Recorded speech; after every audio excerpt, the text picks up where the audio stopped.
Hello class, welcome to chapter 11, Object Types, presented by myself, Nefi Nunez, and Eric Rans. So let's get started. For this chapter, we're going to be talking about inheritance and polymorphism, and it's going to help us understand how to implement subclasses, understand how to work with type evolution. So let's begin. Implementing subclasses. Building libraries of object types is going to allow us to have more effort and design and leads to extensibility.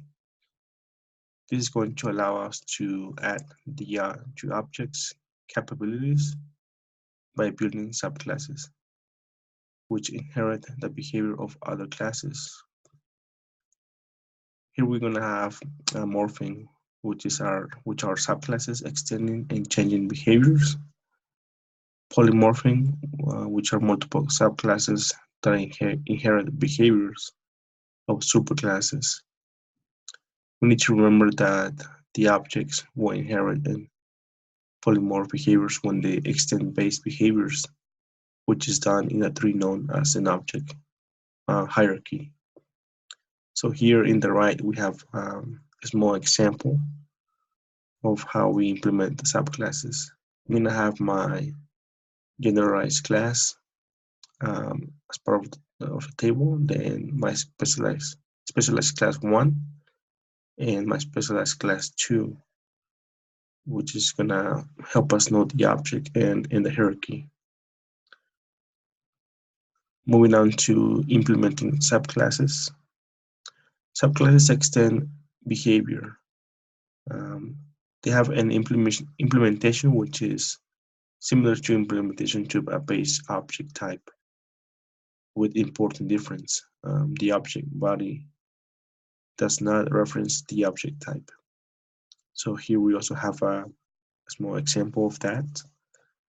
We have a code, but we're gonna have first a create or replace type body, and we're gonna have a beginning, and self.who, self.movie, which are the attributes that are declared in the parent of supertype, or also known as a superclass.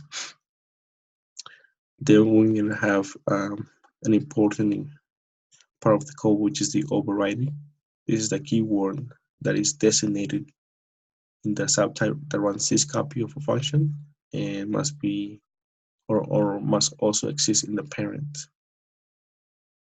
And something very important is also the to lower dash string, which is the method that calls and acts the superclass, and the method that the superclass overrides. So that's very important in part of this code.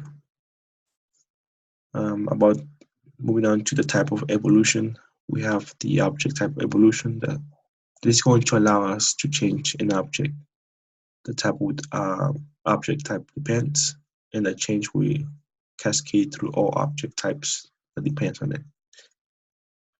This is a particularly critical issue when storing data in persistent objects in the database, and this is going to get fixed in the Oracle database 12c, as object types can now readily evolve.